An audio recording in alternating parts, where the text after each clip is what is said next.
IT की smart class में आप सभी का स्वागत है।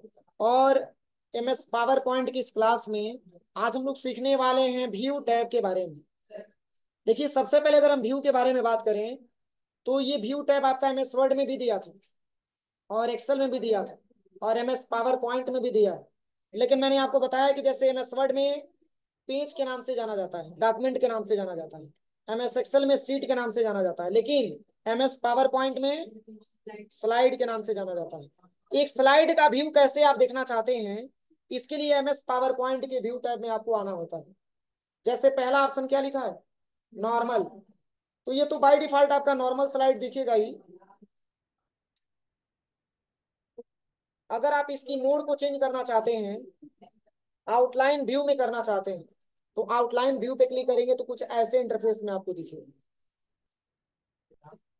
बस केवल कीबोर्ड के बारे में, मतलब अगर आपको माउस के बारे में देखना है तो माउस पे क्लिक करेंगे तब माउस का स्ट्रक्चर आएगा। ये आउटलाइन व्यू में होगा।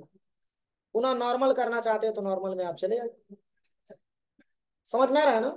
बस केवल स्लाइड का व्यू आपका चेंज हो जाएगा।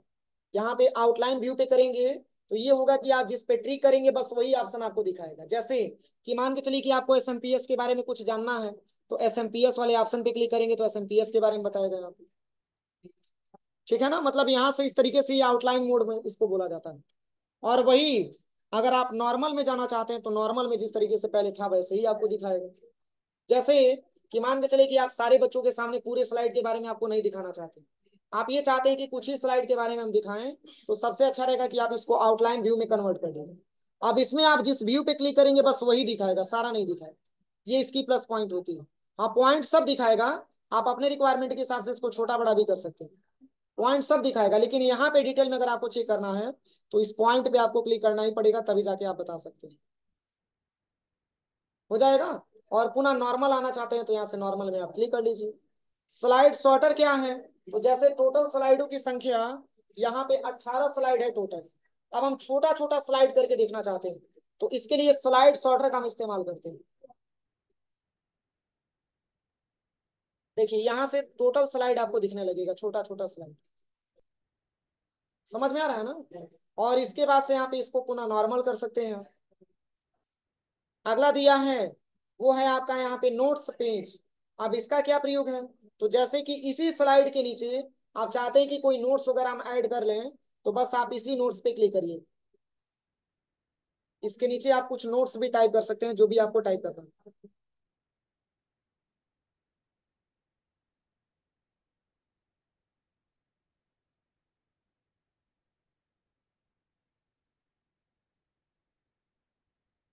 अब देखिए, आप इसको सिलेक्शन करिए। सिलेक्शन करने के बाद आप इसकी साइज को थोड़ा सा इंक्रीज कर लीजिए। पर ये इसकी ड्रॉबैक ये है कि अगर आप इसको शिफ्ट प्लस F5 बटन दबाएंगे तो ये नोट्स आपको नहीं आएगा। ये नोट्स आपकी हेल्प के लिए यहाँ पे मिलेगा, लेकिन ये इंसर्ट नहीं होता। जैसे कि मान के चलिए कि हम किसी टॉपिक को पढ़ाने के लिए चले गए, और यहाँ पे पढ़ाने के लिए चले गए और किसी टॉपिक के बारे में हमको समझना है, तो हम अपनी हेल्प के लिए यहीं पे यहाँ पे नोट्स इंसर्ट करा सकते हैं। लेकिन जब शिफ्ट प्लस F5 करके इसको बड़ा करेंगे तो ऐसा नहीं कि बच्चों के सामने ये प्रेजेंट हो पाए। समझ में आ रहा है ना, ये बच्चों के सामने प्रेजेंट नहीं होगा। बस केवल हम अपनी हेल्प के लिए यहाँ पे नोट्स वगैरह इंसर्ट करा सकते हैं। अगला दिया है रीडिंग व्यू। आप रीडिंग व्यू में भी कर सकते हैं, कुछ ऐसे इंटरफेस में आपको दिखेगा। ये रीडिंग व्यू में आ गया। आप यहाँ से पहले तो नॉर्मल पे आ जाइए। अब रीडिंग व्यू पे क्लिक करेंगे तो कुछ ऐसे इंटरफेस में आपको दिखने लगेगा। ये रीडिंग व्यू इसको बोला जाएगा। देखिए, ये सब रीडिंग व्यू में है आपका। याद करिए, मैंने आपको बताया था उसमें स्लाइड शो वाले ऑप्शन में, इंडिविजुअल वाले में ऑप्शन दे रहा था, आपका टाइटल बार भी दे रहा था और प्लस आपका स्टेटस बार भी आपको दिखा रहा था।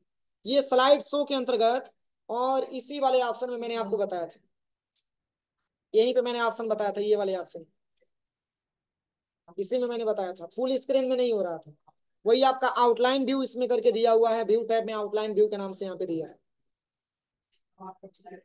सॉरी रीडिंग व्यू के माध्यम से। अगला क्या दिया है, स्लाइड मास्टर। क्या दिया है, स्लाइड मास्टर। ये पांचों में किसी को कोई प्रॉब्लम। यहाँ पे स्लाइड मास्टर के बारे में बात किया जाए तो स्लाइड मास्टर पे आप क्लिक करेंगे तो एक इंटरफेस आपको इस तरीके से मिल जाए, एक बना बना इंटरफेस आपको मिल जाता है। अब यहाँ पे आप अपनी रिक्वायरमेंट के हिसाब से चाहे, चलिए कंट्रोल एन से एक नया पेज ले लेते हैं। यहाँ पे जब आप क्लिक करिएगा तो यहाँ पे आपको व्यू टैब पे आना है, और यहाँ पे जैसे ही स्लाइड मास्टर पे क्लिक करेंगे तो ऐसा स्लाइड आपके सामने आ जाएगा। इसकी यहाँ से क्या करिए कि सबसे पहले तो हम यहाँ से इसकी कलर को चेंज कर देते हैं, डिजाइन टैब से आकर यहाँ से हम इसका ब्लैंक ले लेते हैं। देखिए यहाँ पे सबसे पहले व्यू टैब पे आइएगा, और यहाँ पे आपको ले लेना है सबसे पहले स्लाइड मास्टर। ऐसा इंटरफेस आपके सामने आ गया ना। अब देखिए ये जो है मेन, ये मेन आपका हेडिंग है। अब इसके अंतर्गत ये सारे आपके पॉइंट हैं। अगर इसमें कोई फॉर्मेटिंग करेंगे तो ये फॉर्मेटिंग सब पे अप्लाई होगी। फॉर एग्जाम्पल हम यहाँ पे एक डेटा बना देते हैं, जैसे कि मैंने यहाँ पे लिख लिया कंप्यूटर मेमोरी, कंप्यूटर मेमोरी। अब देखिए, अब इस पे आ जाइएगा।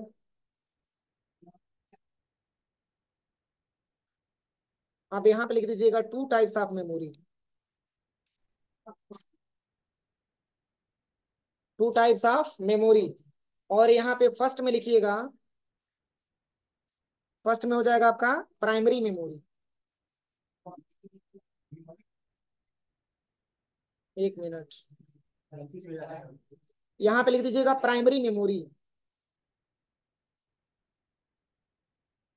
फिर इसके बाद से सेकेंडरी मेमोरी। ये दो प्रकार के मेमोरी पाए जाते हैं। अब इसमें आपको करना क्या है, देखिए अगर जो है आप यहाँ पे एक नए स्लाइड पे आते हैं तो यहाँ पे आपको डिफाइन करना है किस मेमोरी के बारे में, प्राइमरी मेमोरी के बारे में।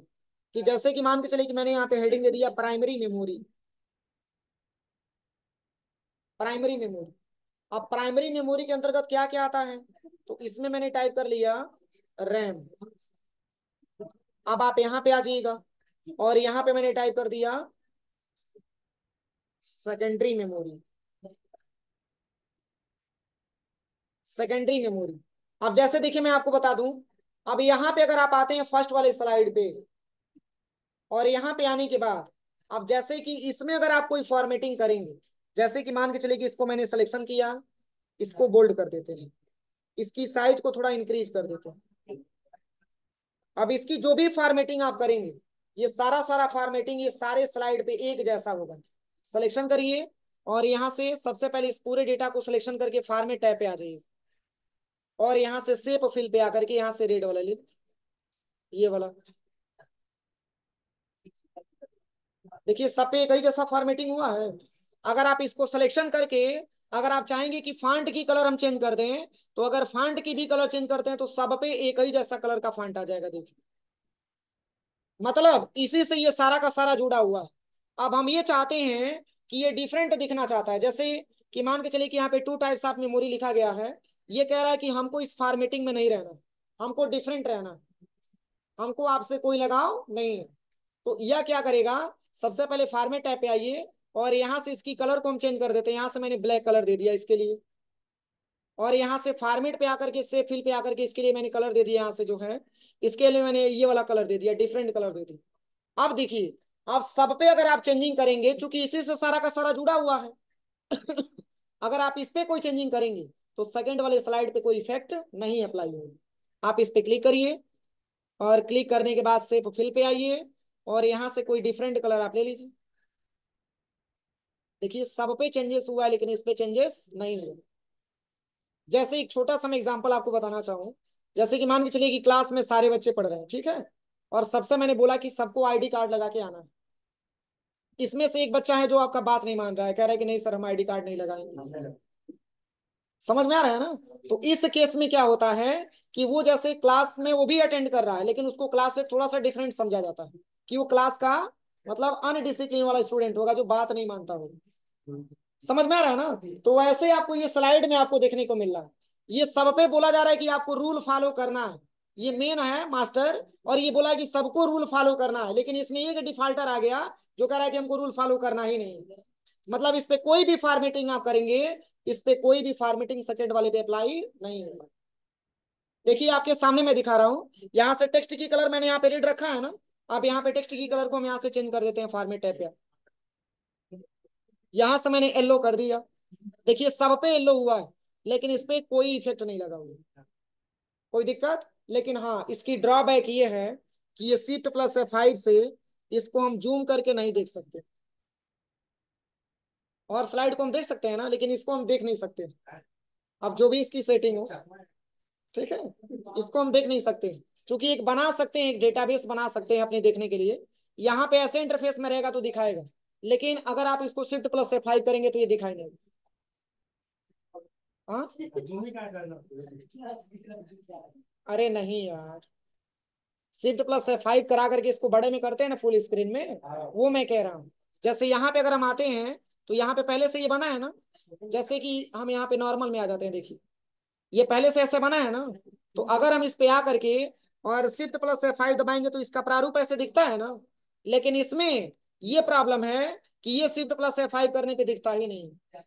एक प्रारूप आपको बन करके दिख जाएगा, लेकिन इसको ओपन नहीं करा सकते। कोई दिक्कत किसी को, समझ में आया? अब चलिए, अगला जो इसमें ऑप्शन दिया है व्यू टैब में, वो है आपका यहाँ पे जो है हैंड आउट मास्टर। जैसे कि अपने पूरे स्लाइड पे आपको हेडर फुटर लगाना हो, स्लाइड नंबर वगैरह देना हो, तो इसके लिए आपको हैंड आउट मास्टर का क्लिक करना होगा। कुछ ऐसे इंटरफेस में आपको दिख जाएगा। हेडर क्या देना चाहते हैं, तो यहाँ पे मैंने लिख दिया पावर पॉइंट प्रेजेंटेशन। यहाँ पे आप चाहेंगे तो अपने रिक्वायरमेंट के हिसाब से कोई हेडर भी दे सकते हैं। इसकी साइज को थोड़ा बड़ा करेंगे तो ऐसे इंटरफेस में आपको दिखेगा। इसमें डेट, ऑटोमेटिक डेट ये मेंशन कर लेता है, इसकी साइज को आप बड़ा भी कर सकते हैं। कुछ ऐसे इंटरफेस में आपको दिखेगा। ये हैंड आउट स्मार्ट मास्टर होता है। ओरिएंटेशन इसका चेंज करना चाहते हैं, लैंडस्केप में करना चाहते हैं तो कुछ ऐसे इंटरफेस में आपको दिखाएगा। स्लाइड की साइज में परिवर्तन करना चाहते हैं तो छोटा भी हो जाएगा आपका, देखिए। मतलब इसका बहुत ज्यादा कुछ वर्क नहीं है, बस दिया है तो इसके बारे में हम आपको बता रहे हैं, ठीक है। और डेट एंड टाइम यहाँ पे दिखाना है तो दिखाइए, नहीं तो हटा दीजिए। यहाँ पे देखिए स्लाइड पर पेज, एक पेज पे कितना स्लाइड आप इंसर्ट करना चाहते हैं, तो यहाँ पे देखिए 1 स्लाइड करेंगे तो सिंगल स्लाइड आपका दिखाएगा, 2 स्लाइड पे क्लिक करेंगे तो 2 स्लाइड आपको दिखाएगा। एक प्रारूप आपको पेज का दिखाता है। हेडर रखना है तो रखिए, नहीं तो यहाँ से हटाएंगे तो हेडर गायब हो जाएगा। डेट एंड टाइम यहाँ से गायब हो जाएगा, देखिए ये सारा ऑप्शन इसमें दिया हुआ है। अपने हिसाब से आप इसका प्रैक्टिकल कर लीजिएगा, ठीक है। अगला जो दिया है व्यू टैब में, वो है आपका नोट्स मास्टर। ये भी बस उसी के जैसा है, इसमें भी हम नोट्स लगा सकते हैं। ये किस में यूज होगा, तो जो ये मैंने बनाया अभी डेटा, जो अभी इस टाइप का मैंने डेटा जो मैंने तैयार किया था, किसमें, स्लाइड मास्टर वाले में। तो इसमें अगर आप चाहते हैं नोट्स वगैरह ऐड करना, तो इसके लिए आप व्यू टैब पे आइए और आप इसमें भी नोट्स वगैरह ऐड कर सकते हो, ठीक है। अगला जो दिया है व्यू टैब में, वो है आपका रूलर। तो रूलर के बारे में आपको पता ही है। रूलर का क्या काम होता है, वर्ड, MS वर्ड में, MS एक्सेल में तो नहीं दिया था, लेकिन MS वर्ड में भी दिया था, वर्ड पैड में भी दिया, और MS पेंट में भी दिया था, और इसमें भी आपका रूलर दिया है। रूलर का वर्क क्या होता है, क्या वर्क होता है, पेज की मार्जिन को इंक्रीज और डिक्रीज करना। जिसकी शॉर्टकट की यहाँ पे लिखा भी है, इसकी शॉर्टकट की यहाँ पे लिखा है, देखिए alt plus shift plus F9 होता है। ये रूलर की शॉर्टकट की होती है, इसको नोट कर लीजिएगा कॉपी में। और ग्रिड लाइंस के बारे में मैंने पढ़ाया था। ग्रिड लाइंस, अरे पेज को ग्राफ के रूप में दे देता है, पेज को ग्राफ के रूप में दे देता है। जैसे आप यहाँ से कंट्रोल M से एक नया स्लाइड ले लीजिए, और इसको आप डिजाइन टैब पे आकर के, इसको सॉरी होम टैब से आकर के इसकी लेआउट को आप यहाँ से ब्लैंक करिए। अब इस पे किसी भी प्रकार की कोई लाइनिंग आपको दिख रहा है, लेकिन शिफ्ट प्लस F9 दबाइए, शिफ्ट प्लस F9। अब देखिए लाइनिंग टाइप का कुछ दिख रहा होगा, इसको ग्रिड लाइंस बोला जाता है। इसको हटाना चाहते हैं तो पुनः शिफ्ट प्लस F9 से आप इसको हटा भी सकते हैं। अगला क्या दिया है, गाइड। गाइड का क्या प्रयोग है, देखिए ये जैसे ही गाइड पे आप क्लिक करेंगे तो इस स्लाइड को ये 2 भागों में ऐसे डिवाइड कर देंगे। मेन तो लाइनिंग आपका 2 ही है ना। अब यहाँ पे अपने रिक्वायरमेंट के हिसाब से कोई अगर ऐसा आप स्ट्रक्चर बनाना चाहते हैं जिसमें आपको मापने की जरूरत आ रही है, जैसे कि स्केल का काम होता है ना मापना, जैसे हम पेंसिल से कुछ लाइनिंग करते हैं तो उसके लिए स्केल की जरूरत होती है, सेम उसी तरीके से हमारा गाइड काम करेगा। आप इस पे क्लिक करिए और इसको थोड़ा सा और लेफ्ट में लेके आइए, ठीक है। और यहाँ पे इंसर्ट पे आइएगा और यहाँ पे शेप ले लीजिएगा, कोई ये वाला शेप मैंने ले लिया। अब यहाँ से लेकर के यहाँ तक ड्रैग एंड ड्रॉप कर दीजिए, ठीक है। और इसकी कलर आप क्या देना चाहते हैं अपने रिक्वायरमेंट के हिसाब से, कोई कलर भी आप दे दीजिए। पुनः इसी के हिसाब से एक और बनाना चाहते हैं तो अब थोड़ा सा और इसको राइट में लेके आइए, देखिए, और इंसर्ट पे आइए और यहाँ से शेप पे आइए, यहाँ से आप शेप ले लीजिए। इसको भी आप ड्रैग एंड ड्रॉप करके एक और आप बना सकते हैं इसका डुप्लीकेट, देखिए। अब यहाँ से जो भी कलर इसका देना है यहाँ से आप डिफरेंट कलर दे सकते हैं। फिर यहाँ पे ऑलरेडी ये है, अब आप यहाँ से एक और शेप ले लीजिए, ऐसे ड्रैग एंड ड्रॉप करके। मतलब क्या है, माप करके अगर कोई शेप को ड्रैग एंड ड्रॉप करना हो तो इसके लिए सबसे ज्यादा इस गाइड का प्रयोग हम लोग करते हैं। हो जाएगा ना। अब इसी के हिसाब से एक और आपको बनाना है तो पुनः इसको आप लेफ्ट में लेके आइए, यहाँ पे आना है, ठीक है। और पुनः आपको इंसर्ट टैब में आना है और यहाँ से एक और शेप ऐसे ड्रैग एंड ड्रॉप कर दीजिए। मतलब बनाने के लिए इसका प्रयोग हम करते हैं। इसमें हम फिगर भी इंसर्ट करना चाहते हैं तो कर सकते हैं, मैंने बताया था। कैसे होगा फिगर, इंसर्ट से नहीं होगा। कहाँ से होगा, किसमें, शेप फिल में होगा, बस यही समझना था। इसको थोड़ा सा और राइट में लेके जाइए और यहाँ से लाइनिंग करके इसमें भी कुछ और एक शेप आप बना सकते हैं, ऐसे देखिए हो जाएगा। इसमें फिगर कैसे इंसर्ट कराएंगे, देखिए। जैसे अगर आप इंसर्ट टैब से जाकर के अगर आप फिगर लेते हैं तो उसमें आपको ड्रैग एंड ड्रॉप करने में दिक्कत होती है, पिक्चर बहुत ज्यादा जूम होकर के आए। इसलिए आप ये चाहते हैं कि इसी में आ जाए डायरेक्टली, तो पहले शेप को सिलेक्शन करिए और फॉर्मेट टैब पे आ जाइए और यहाँ पे शेप फिल पे आने के बाद यहीं पे पिक्चर का ऑप्शन आपको दिखाइए। आप यहाँ से पिक्चर इंसर्ट करा सकते हो, जो भी पिक्चर आपको इंसर्ट कराना हो इसमें आप अपने हिसाब से पिक्चर इंसर्ट करा सकते हैं। समझ में आ रहा है। तो ये गाइड का यही प्रयोग होता है, ये आपको गाइड करता है, किसी शेप को ड्रैग एंड ड्रॉप कर रहे हैं, ये बहुत ज्यादा आपको गाइड करता है। चलिए व्यू टैब में अगला क्या ऑप्शन दिया है, नोट्स। यही नोट्स है, आप इसमें कुछ नोट्स भी टाइप कर सकते हैं, इसमें कुछ नोट्स भी अपना टाइप कर सकते हैं। इसमें जैसे जो भी आपको टाइप करना है यहाँ पे आप टाइप कर सकते हैं,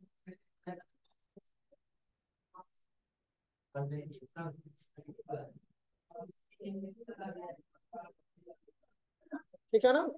इसको सिलेक्शन करके आप चाहेंगे तो इसकी फॉर्मेटिंग भी आप अपने रिक्वायरमेंट के हिसाब से कर सकते हैं। तो ये हमारे नोट्स का वर्क होता है, इसमें कोई फॉर्मेटिंग। अगला जो दिया है, नेक्स्ट जो ऑप्शन इसमें दिया है व्यू टैब में, वो है यहाँ पे आपका जूम।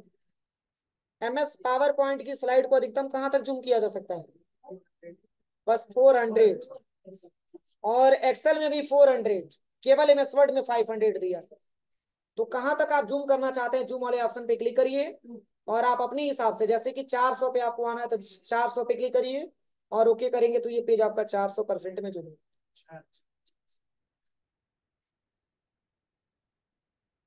बस यहाँ से जूम पे आ जाइए और यहाँ से आप इसको जूम कर सकते हैं जितना भी आपको जूम करना है, 400।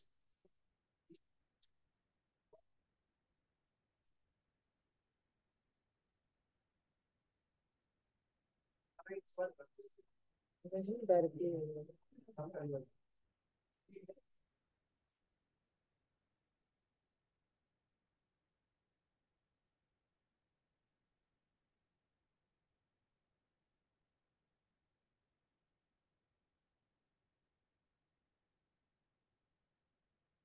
अधिकतम 400 ही है बस लास्ट, बस 400 है लास्ट। और कम करने के लिए fit to window, fit to window ये डायरेक्टली छोटा भी हो जाता है। 100% वाला नहीं है, 100% में नहीं है, अभी ये 67 पे आया है। इस पे जूम पे क्लिक करिए और यहाँ से 100% पे क्लिक करके आप 100% को ला सकते हैं। और ये कलर के दिया है, देखिए अगर ये कलर है तो कलर का फिगर आपको दिखा रहे हैं। देखिए ग्रे स्केल में करेंगे तो कुछ ऐसे इंटरफेस में दिखे, ब्लैक एंड व्हाइट, अब यहाँ से ग्रे स्केल भी दिया है, लाइट स्केल भी दिया है, इनवर्स ग्रे स्केल भी दिया है यहाँ पे। ये सारा कलर आप इस्तेमाल करके देखिएगा। देखिए पुनः ब्लैक एंड व्हाइट से अब तुरंत आप कलर में आना चाहते हैं तो back to colour view, colour view में दिखने लगा। ठीक है, अगला क्या दिया है व्यू टैब में, तो यहाँ पे न्यू विंडो दिया है। पूरा मैं बता दे रहा हूँ, अपने हिसाब से प्रैक्टिकल कर लीजिएगा आप लोग। ठीक है, न्यू विंडो का मतलब मैंने आपको बताया था, इसी का एक और विंडो ओपन हो जाएगा।